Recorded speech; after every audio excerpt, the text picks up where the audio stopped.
Hello mga kaibigan, mga kaigsunan, mga kapatid, mga kababayan natin sa Pilipinas at sa buong mundo.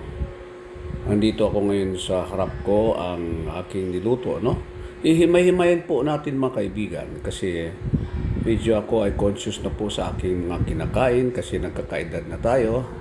So kailangan po araw-araw ay medyo extra watchful tayo sa ating mga pagkain, no? Ating mga niluluto. Kaya katmari healthy para umabot tayo ng 100, no? Mahigit 100 taon. Kasi kung hindi ka nag-iingat sa mga pagkain mo, ay talagang maaga ka kukunin ni Lord. Sabi nga ng Diyos, mag-isip ka kung ano dapat mong kainin, meron kang wisdom, so kung ito ay hindi nakakabuti sa iyong katawan, ay huwag mong kainin. So, baga sa meron ka naman sariling pag-iisip at nag-aaral ka, may nagtuturo sa eskwelahan kung ano yung mga healthy habits o healthy food, yun ang kainin mo. At yung lifestyle mo, yung lapat nag-exercise ka, naglalakad ka lagi, hindi naman kailangan mag-jogging o tatakbo ka, baka madapa ka pa. So, walking is the best exercise. At of course, bila sicknesses or diseases starts from the colon. So kung hindi healthy yung colon o yung bituka o digestive system, doon nag-uumpisa ang marami klaseng sakit. Okay? So nasa harap po ngayon ang aking niluto na okra omelette. Yan. Ano ba okra? So hiniwa ko muna yung okra. Tapos meron din akong hinalong karne, no? Mga slice pork, no? Belly po siya or pork chop, pero mas maganda kung belly, may konting taba para masarap. Ang baboy naman ay healthy naman, basta hindi lang masyadong mataba at hindi naman inaaraw-araw yan. So sarap yan. Tapos naghiwa rin ako ng simple sibuyas, bawang, at hinaluan ko ng paminta at scrambled egg. Pwede mo rin po itong haluan ng ampalaya, slice ampalaya po. May halo po itong slice ampalaya.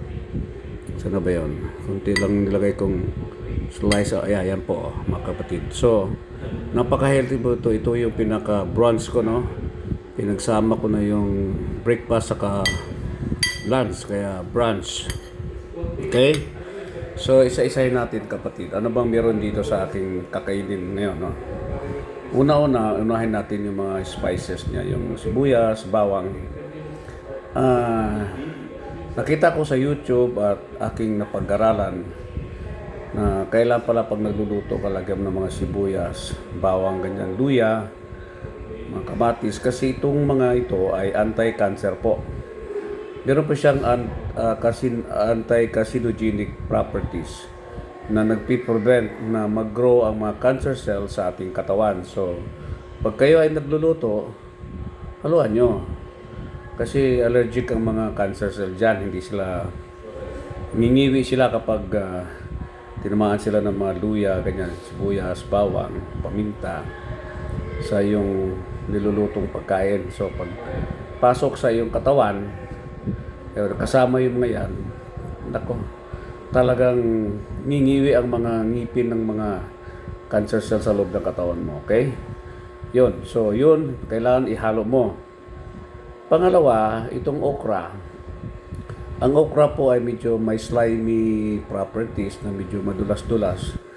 At healthy po siya, no, sa ating colon. So, para maiwasan yung colon cancer o nabubutas yung bituka mo dahil puro ka na lang karne o wala nang fiber yung kinakain, kain ka na okra.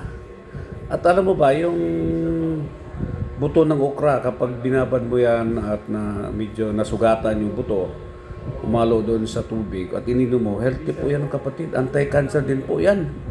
Napaka-healthy po ng okra. Okay? Pangatlo, itong ampalaya. Ano man ang ampalaya ay mapait, pero napaka-healthy po, lalo sa mga kapatid nating kulang sa dugo. At saka ang ampalaya po ay energy booster din po yan. Pampatalino po yung ampalaya. So yung mga bata natin na mapapurol, pakain mo ampalaya. Okay? And then, siyempre yung egg. Ang egg is the most complete food, no? Nandiyan na po multivitamins, minerals, protein po. Huwag po kayo matakot sa itlog. Kahit araw-araw kayo kumain ng itlog, wala pong problema. Sa Japan nga po, 2 itlog hanggang 3 itlog araw-araw ang mga hapon pong kumain ng itlog. Lalo na kung ikaw ay on the go, no? Lagi kang nasa labas, naglalakad. You have to take eggs. Pwedeng nilaga, pwedeng fried eggs, sunny side up, scrambled. Haluan mo rin ng, of course, yung sibuyas, no? Bawang.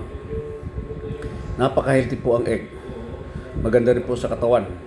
Sa balat mo, no? Magiging shiny, magiging glossy o glowy ang iyong skin kapag ikaw may kumain ng itlog. So ano pa ba rito? Paminta, of course, no? Paminta pang dagdag lasa. Anti-cancer din po ang paminta kasi yung amoy ng paminta, allergic din ng mga cancer cells yan. So, pero pag nagluluto ka po nito, mga kapatid, mas maganda gamitin mo yung non-stick na kawali. Ako ginagamit ko non-stick at saka induction cooker. So, mabilis siya maluto at hindi po dumidikit ang aking niluluto. Kaya non-stick po na kawali ang ginagamit ko. At of course, huwag masyadong maraming mantika. Kunti lang para may kunting dulas habang nito ay niluluto mo. So ano pa ba? Of course, pwede mo haluan ng asin, kunting bitsin. Huwag po kayo maniwala na masama po sa katawan ng bitsin. Hindi po. Kaya nga po pumasayan sa beef fat or ano kasi nga, hindi naman talaga yan unhealthy. Basta huwag lang masyadong marami. Pampalasa po yan. Gawa po yan sa sugarcane extract.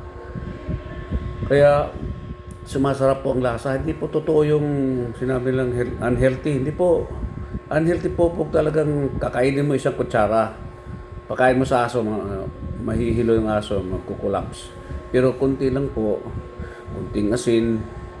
Iba nga, hindi na gumagamit ng asin. Eh, walang lasa yun. Hindi ka mag-i-enjoy sa pagkain mo. Kunting asin, kunting bitsin.